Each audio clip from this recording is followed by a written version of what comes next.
Hello les grands enfants et bienvenue dans l'univers des MOC, ces Lego qui ne nous viennent pas de Lego.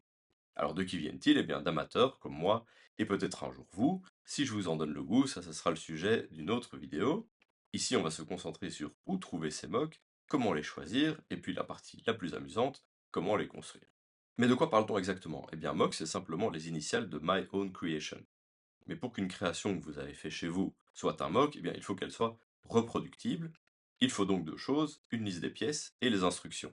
Alors ça paraît simple, mais c'est parfois plus compliqué qu'il n'y paraît. Où trouver ces mocks? Eh bien, il existe plusieurs sites spécialisés. Je vais en mettre en description. Mon préféré est Rebrickable parce qu'il contient beaucoup de mocks de qualité qui répondent aux deux critères que je viens de citer. Alors nous voici ici sur Rebrickable, sur lequel on peut faire beaucoup de choses, et je vais faire une recherche. Imaginons que vous êtes fan de voitures, je vais chercher Ford Mustang.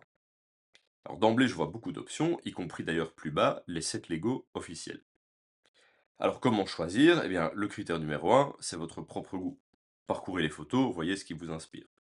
Les mocks marqués d'un éclair sont premium et donc payants, mais on parle généralement de quelques euros, 10 à 15 maximum pour les plus élaborés. Deuxième critère, la taille. Ce n'est jamais explicite, mais vous pouvez facilement compter les studs sur les photos et éventuellement faire une maquette en briques simple pour vous faire une idée. Enfin, la confiance dans la qualité. Vous pouvez juger de plusieurs façons. Y a-t-il des photos du mock assemblées par le créateur ou uniquement un rendu 3D? Que disent les commentaires?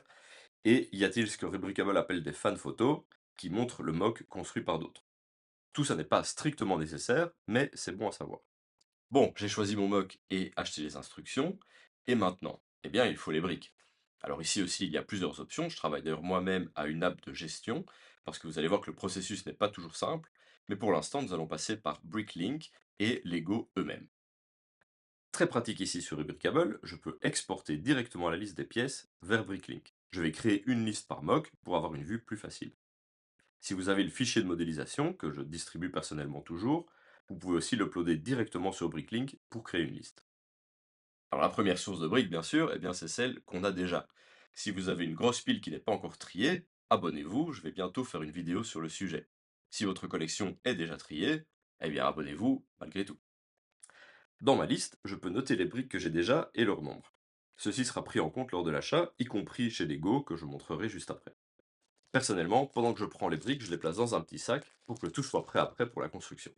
Ensuite, et c'est la raison pour laquelle on est ici sur BrickLink, je peux acheter les briques manquantes. Je ne vais pas parcourir ici toutes les options, je vais choisir Europe et Auto Select, et on rentre ici dans le cœur du problème, je dois commander chez plusieurs vendeurs. Chacun y va de son minimum de commande et de ses frais de port. Une technique que j'utilise pour limiter ces frais, groupés sur 3 ou 4 mocks. Bricklink rend la chose simple, puisqu'ici à gauche, vous pouvez choisir plusieurs listes à acheter d'un seul coup. Autre source, Lego eux-mêmes avec Pick a Brick. Alors malheureusement, il n'y a pas de gestion de liste ici, on va passer par l'extension Brick Hunter. Première étape, exporter la liste de Bricklink et l'importer manuellement dans Brick Hunter. Ici, je peux voir ce qui est disponible sur Pick a Brick et utiliser Bricklink comme une source secondaire pour les briques manquantes. Je clique sur Transfer et ma sélection est créée.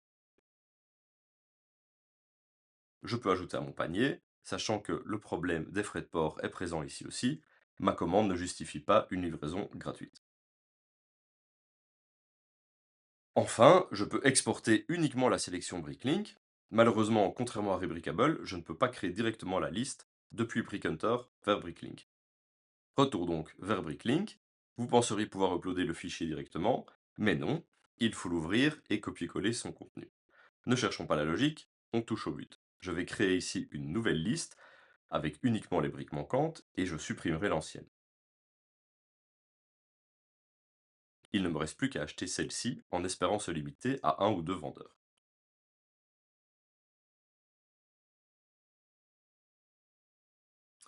Et c'est le cas, on a de la chance, toutes les briques sont disponibles chez un seul vendeur. Et voilà, pas toujours une mince affaire de réunir les briques, mais c'est le prix à payer pour rentrer dans cet univers avec une quantité de mocks incroyable sur tous les thèmes imaginables. J'espère vous en avoir donné le goût, et à bientôt pour de nouvelles constructions.